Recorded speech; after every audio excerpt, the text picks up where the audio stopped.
Mesdames, Messieurs, bonjour. Très heureux de vous retrouver en direct de la Porte de Versailles à Paris dans le cadre du Salon de l'Agriculture. L'enseignement agricole est-il en phase avec les vocations? C'est le thème de notre débat et j'ai le plaisir d'accueillir Christian Pelletier. Bonjour. Bonjour. Il faut bien prendre le micro et parler bien près. Vous êtes formateur, chercheur à la Bergerie nationale de Rambouillet. Exact. Bon. À vos côtés, Christophe Achon. Bonjour Christophe. Bonjour. Vous êtes directeur de Junia. Junia, plus connu sous le nom? Alors c'est une école HEI, ISA et ICEN, donc ISA, et également avec une vice-présidence de France Agrocube, donc 3 autres écoles. Exactement, et qui se trouve à Lille. Et puis à ma gauche, Luc Morer, bonjour. Bonjour. Directeur adjoint enseignement et recherche au ministère de l'Agriculture. Et juste au bout de la table, le vice-président de la PCIETA, qui est avant tout agriculteur, Michael Jacquemin. Bonjour. Voilà. Alors, l'enseignement agricole est-il en phase avec les vocations? Ça signifie quoi? Est-ce qu'aujourd'hui, un jeune qui sort d'une école d'ingénieur, est-ce qu'il est en phase avec les attentes des jeunes qui souhaitent y rentrer? Vous ne bousculez pas pour y répondre, parce que sinon, je vais croire que non. Alors, allez-y. Moi, je voudrais interroger votre terme de vocation. Allez-y. Parce que ce terme, il a quelque chose d'un peu de religieux. Et il nous dit un petit peu un chemin qui serait tracé complètement à l'avance. Or, justement, les jeunes dans l'enseignement agricole, quand ils viennent, en gros, ils viennent avec du désir. Ils viennent avec des idées, plus que dans l'enseignement général, l'éducation nationale. Et justement, la question, c'est comment nous allons cultiver cela? Comment nous allons mettre à l'épreuve également? Parce que des fois, les idées sur lesquelles les jeunes arrivent sont des idées qui peuvent être interrogées. Elles ne sont pas forcément toujours orientées vers l'agroécologie, par exemple. Donc le travail pour des enseignants, et des enseignants que moi j'accompagne, par exemple, c'est justement de mettre cela en travail, mais toujours à partir des jeunes, à partir de ce qu'ils ont en tête, à partir des désirs, des envies qu'ils ont.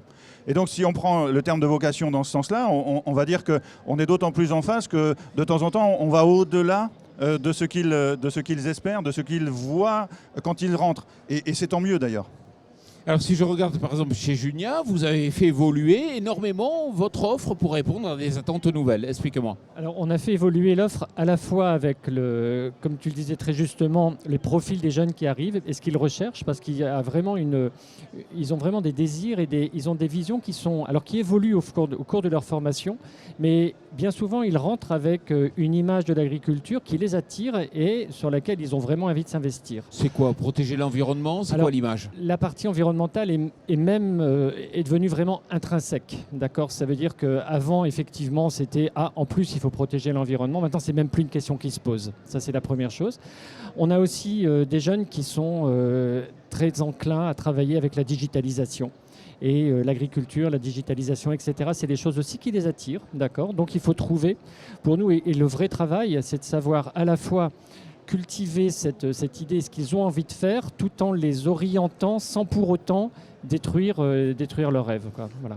Mais vous êtes une entreprise privée, vous répondez aussi aux attentes comme une entreprise répond au marché en fait, qui est offert. Vous avez développé l'agriculture urbaine et vous avez un grand succès dans ce domaine. On a développé l'agriculture urbaine. Alors un point important, c'est qu'on n'oppose pas les agricultures. Moi j'ai des parents qui quelquefois dans les journées portes ouvertes nous disent « Vous êtes pour ou contre le bio ?» Il n'y a pas de pour ou contre le bio, en fait. C'est bien un ensemble d'agriculture. On a besoin des agricultures. L'agriculture en fait une partie, d'accord.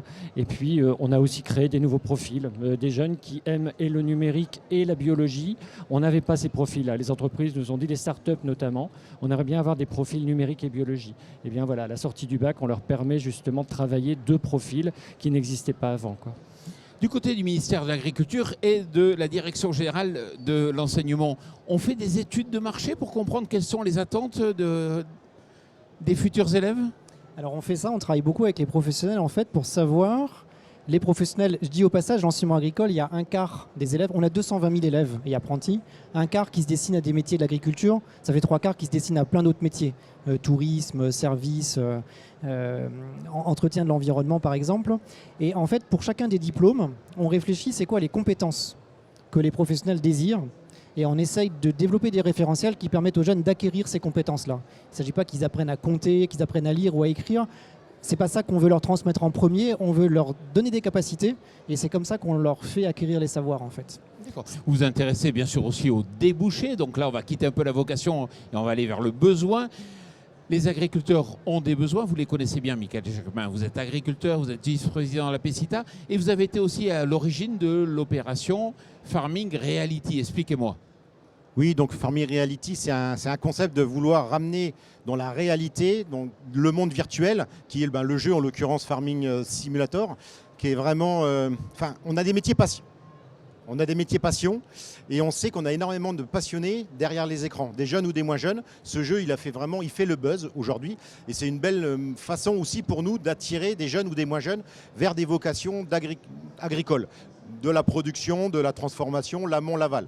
Donc c'est important qu'on puisse le faire savoir et avec ce jeu, nous on est persuadés qu'on peut arriver à trouver des vocations et en partenariat évidemment avec le ministère qui s'était aussi impliqué dans la dynamique. Avec un e-tournoi. Avec un e-tournoi et donc on s'était dit non, le virtuel c'est bien mais il faut qu'on aille aussi vers le réel. Et donc le même week-end, on avait organisé, et en partenariat aussi avec le ministère qui avait relayé l'action, ce Farming Reality où, la petite subtilité, c'est qu'on avait réussi à réunir près de 25 influenceurs du monde agricole qui au total avait mis 1 500 000 followers au total. Et aujourd'hui, voilà, il ne faut pas le nier, le virtuel qui est les réseaux sociaux, il est indispensable. Et moi, je suis ravi depuis plus de 2 ans aujourd'hui de travailler aussi avec le ministère de l'Agriculture qui a mis des moyens importants et assez colossaux sur la communication digitale, mais aussi réelle. Et vous l'avez pu l'entendre sur les médias, sur les plus grandes chaînes de télévision française, où on a fait les promotions de nos métiers. Et quand on est agriculteur, quand on est salarié d'une exploitation agricole, mais qu'est-ce que ça fait chaud au cœur de voir que son métier est mis en avant. Et véritable innovation parce que Farming Simulator, donc la boîte internationale qui est à l'origine du jeu, était vraiment très étonnée de l'avance prise en France et c'était dans un lycée agricole en plus. C'était dans les Hauts-de-France.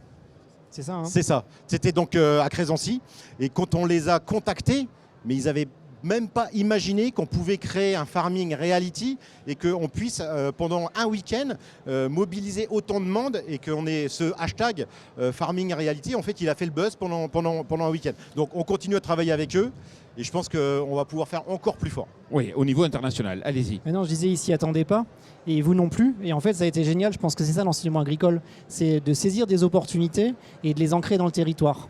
Crésancy, c'est un endroit qu'on ne connaît pas forcément beaucoup et vous avez été super bien accueillis là-bas.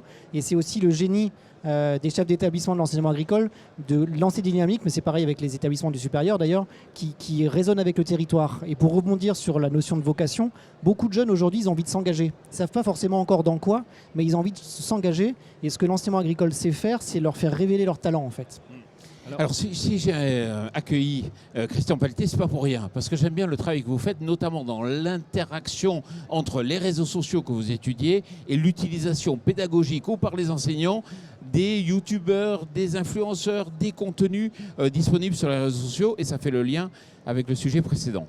Oui, il y a ça, et puis j'avais envie de donner une deuxième idée, mais on va partir là-dessus d'abord, c'est la question des rencontres. On sait très bien que sur les réseaux sociaux, il se passe plein de choses. Les jeunes vivent avec ça, y compris dans les salles de classe.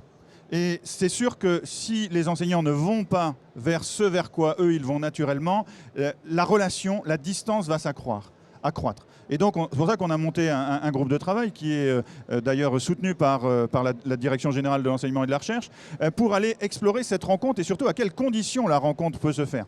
Et le rôle des enseignants, il est capital là-dedans. Parce que c'est eux qui vont faire la médiation. C'est eux qui vont permettre aux jeunes, à partir de cet élan-là, de finalement commencer à comparer, de mettre un peu à distance ce qui circule sur les réseaux sociaux. Ça, c'est vraiment quelque chose d'important et je pense qu'on va pouvoir... Il y a un vrai boulot énorme à faire. AgriSkippy, qui est dans notre groupe de travail, dans une des premières réunions de travail... Vous êtes un connaisseur, mais il faut dire que c'est un agriculteur producteur de lait, un éleveur donc, qui est très connu sur les réseaux sociaux. Voilà. Et donc, il nous a dit, mais finalement... Nous, ce n'est pas notre boulot principal. Ça serait peut-être à vous, l'enseignement agricole, les chefs d'exploitation agricole de l'enseignement et les enseignants, d'être sur les réseaux sociaux et de diffuser ces bonnes pratiques, mais ces bonnes pratiques analysées, voilà, mises à distance. Et puis, deuxième chose que je voulais dire, c'est que c'est vraiment bien d'avoir des événements. Parce que c'est une accroche. Après, la question, c'est comment on va passer de l'extraordinaire à l'ordinaire. Alors, avec des collègues chercheurs, on essaie de développer en fait ce qu'on appelle les jeux authentiques. C'est-à-dire les jeux authentiques, ce n'est pas ceux qui sont inventés par l'INRA ou Farming Simulator ou autres, ce sont des situations professionnelles que l'on va mettre au cœur de la classe. Si elles sont amenées par les professionnels, c'est encore mieux, parce qu'il y a une identification au niveau des jeunes, mais surtout, ces situations, il faut aussi les mettre à distance. Et il faut aussi avoir les outils intellectuels qui permettent aux enseignants de piloter les apprentissages, parce que la clé du système, c'est bien les apprentissages qui vont permettre de penser davantage, de penser agroécologique. Vous sous-estimez Farming Simulator aujourd'hui? Non, mais alors je ne joue pas, mais j'ai vu jouer et je trouve que c'est bien. Mais comment? On ne peut pas faire court tout le temps avec Farming Simulator. Il y a d'autres activités. Le monde est en train de basculer en le virtuel, on le voit dans tous les secteurs Non, je suis pas d'activité. d'accord. C'est important ce que vient de dire M. Pelletier en fait. Et Allez-y. quand je disais avant qu'on a rénové notre façon d'enseigner autour des capacités, il y a un truc qui va avec, c'est que on apprend aux jeunes sur la base de situations concrètes, d'expériences professionnelles vécues, qui sont effectivement construites avec les professionnels, parce que ça n'intéresse pas tellement les professionnels des jeunes qui sont capables de faire de la théorie sur des sujets. Là, on a vraiment des problèmes concrets et on apprend aux jeunes à les regarder et à les regarder autrement. Voilà. Mickaël. Moi, juste un petit témoignage. J'ai évidemment suivi une formation d'enseignement agricole, bac professionnel, BTS, et puis je suis de la génération qui a fait aussi son service militaire. Donc pendant 1 an, j'ai quitté le milieu professionnel agricole, et quand je suis revenu, mais les techniques que j'ai apprises à l'école, elles étaient plus d'actualité, quoi. Has-been. Le monde has-been. Le monde évolue tellement vite, et nos pratiques aussi, les attentes sociétales. Enfin, aujourd'hui, moi, ce que j'attends, ce qu'on attend, nous, les professionnels, les employeurs de futurs salariés, ou éventuellement aussi les JA qui vont arriver, il ne faut pas leur apprendre de la technique, il faut leur apprendre à apprendre. Et leur apprendre de l'agilité. Parce qu'il faut qu'on soit très, très réactif. Très réactif dans la production, dans la transformation, dans la commercialisation. C'est vraiment le vrai sujet, de la réactivité, de l'agilité dans nos entreprises, parce qu'une exploitation agricole, c'est juste une entreprise. Allez-y tous. Alors, Peut-être sur l'évolution des profils de nos jeunes, parce qu'effectivement, il nous faut de la réactivité dans la partie formation, et eux évoluent à une vitesse phénoménale. Et il y a quelques années, je remonte volontairement pas si loin que ça, les métiers de l'agriculture, en fait, n'avaient pas une très bonne image, très honnêtement, au niveau de l'attractivité des jeunes. On est en train de vivre un bouleversement, une situation qui change totalement là-dessus, mais par contre, avec des jeunes qui arrivent avec un esprit quasiment start-upper. Ça veut dire qu'ils se disent, moi je veux démarrer, je veux faire une plus petite exploitation, essayer des trucs, tenter des trucs, vivre autrement. D'accord ? Et c'est là où est-ce qu'il faut qu'on leur donne à la fois des éléments techniques quand même, mais également cette capacité d'avoir une vue à 360 pour aussi savoir gérer tout ce qui tourne lorsqu'on lance une nouvelle entreprise, une nouvelle exploitation. Et ça, on le ressent très fort actuellement avec les jeunes qui nous rejoignent. Christian Pelletier, vous êtes passé un peu rapidement et vous avez abordé sur l'interaction entre les réseaux sociaux et les enseignants. Et je sais que je vous ai interviewé et je sais ce que vous pensez. Vous dites que ça perturbe les enseignants. Oui, la première chose, c'est que ça perturbe. Déjà, il faut que les enseignants osent y aller. Parce que des fois, on se met un peu à distance. On se dit, est-ce que je suis dans un lycée agricole public ? Je suis fonctionnaire. Est-ce que je peux aller là-dessus ? Et ça pose des questions. Mais on voit bien aujourd'hui, nous, les quelques enseignants qui sont avec nous sur ce salon, ils ont bien compris que s'ils ne font pas ça, eh bien, ils perdent une occasion inespérée de recréer du lien avec les jeunes et derrière avec les apprentissages. Moi, j'ai envie vraiment de rebondir sur les apprentissages parce que ce que vous disiez, c'est vraiment ça. Il y a des outils intellectuels qui vont permettre aux jeunes, dans différentes situations, de trouver leur voie. Et il faut les construire. Et cela, c'est aussi... C'est pas évident pour les enseignants. Les enseignants n'ont pas été formés dans cette culture-là. Et il y a besoin de retravailler avec eux cette mise en confiance. Et nous, les accompagnements qu'on fait avec certains, on se rend compte que c'est pas évident, c'est pas si facile. Alors le dire, ça va. Par contre, le pratiquer au quotidien, ça nécessite un accompagnement pour qu'ils soient à l'aise et que finalement, ils retrouvent eux aussi, je reviens à mon idée de départ, du plaisir dans le métier. Parce que les vocations dans l'enseignement agricole, les enseignants, on en manque un petit peu aussi. Et donc, il y a besoin de cet aspect gagnant-gagnant, on a besoin de le retrouver, quoi. Cela dit, on le retrouve facilement parce que les enseignants qu'on a, notamment les fonctionnaires dans l'enseignement agricole public, mais aussi l'ensemble des enseignants, que ce soit les formateurs en MFR ou les enseignants dans les lycées agricoles privés, ils ont cette passion au fin fond. Finalement, elle demande qu'à être révélée. Et dès lors que nous, on passe un message en les autorisant à faire autrement, en les autorisant à aller chercher le jeune différemment, à les faire cheminer, eh ben, ils sont heureux en fait. Et du coup, on revient sur du gagnant-gagnant où on a des enseignants qui sont épanouis, des jeunes qui sont épanouis et c'est un cercle vertueux. Il nous reste 3 minutes pour finir l'émission. Sur quel point vous n'êtes pas bon? Alors vous allez me dire, vous allez avoir du mal à le dire, mais si, j'ai envie de vous poser la question. Alors, vous m'écoutez pas, évidemment. Je pense que... Personne ne vous écoute. Non, non, bien sûr. Allez-y. Ce qui se joue, ça va beaucoup se jouer dans la connexion entre les sciences, en gros, techniques, liées aux techniques, et les sciences de l'éducation. Moi, j'ai un ou deux exemples là que je suis, où il y a connexion entre différents dispositifs, où il y a un groupe d'analyse de pratique qui s'est créé parce qu'on l'a accompagné, parce que des enseignants se sont professionnalisés. Et quand on voit que ces 5-6 éléments, il y a l'exploitation aussi qui doit être en changement, quand ces 5-6 éléments sont en connexion, on voit des transformations qui arrivent. Dans d'autres exemples, dans d'autres situations, on voit bien que quand il n'y a qu'un seul élément, les transformations sont limitées. Et donc, sur quoi on doit être meilleur, mais je compte sur M. Morer pour qu'on soit meilleur, c'est ce travail-là. Ouais. Du côté de l'enseignement privé. Là où on doit s'améliorer, c'est comment on fait revenir les agriculteurs pour se reformer et continuer à se former. Parce que les jeunes, en fait, on les prépare au mieux pour leur vie active, d'accord. Et on se rend compte qu'une fois qu'ils ont été formés, en fait, ils ne reviennent pas se reformer, parce que tout simplement, peut-être qu'ils se disent que j'ai été formé dans l'école, donc j'ai plus rien à apprendre de ce côté-là. Je pense que comme tout évolue très vite, il faut qu'on puisse retravailler en formation continue. Il faut se méfier quand même de la gouvernance des lycées agricoles ou des écoles, parce qu'il y a beaucoup dans les conseils d'administration d'agriculteurs, ça c'est pas un problème, mais pas forcément des jeunes. Moi j'ai vu certains conseils d'administration, il n'y avait pas forcément des jeunes tout le temps. Je le dis, j'en prends la responsabilité. Michael Jacquemin, sur quoi il faut que vous amélioriez? Je pense qu'aujourd'hui, on nous fait croire qu'il y a une passerelle possible entre l'enseignement général et les enseignements agricoles. Enfin, pour moi, c'est que des conventions qui sont signées, mais sur le terrain, c'est compliqué. Laissez-nous rentrer sur les établissements d'enseignement général, parce qu'on a quand même des beaux métiers à proposer, et il ne faut pas avoir peur de ça. Non, mais je demandais sur quel point il faut que vous amélioriez, C'est vous les exactement agriculteurs. ça. Laissez-nous rentrer. Aujourd'hui, moi, pour aller dans un enseignement général, je rentre par la fenêtre. Ah bon? On ne me laisse pas rentrer par la porte. Les Morer. Il y a des endroits où ils ouvrent la porte, mais pas encore partout. C'est vrai, mais on progresse. Mais moi, votre question, elle est intéressante. Moi, je pense que l'enseignement agricole, c'est permettre à des jeunes de se révéler, de trouver une passion, d'exercer un métier. On a des filières, ça a été dit avant, qui insèrent, qui recrutent tout de suite. Donc, qu'est-ce qu'on peut faire de mieux? Moi, je pense que notre principale faiblesse, c'est qu'on est méconnu. Voilà.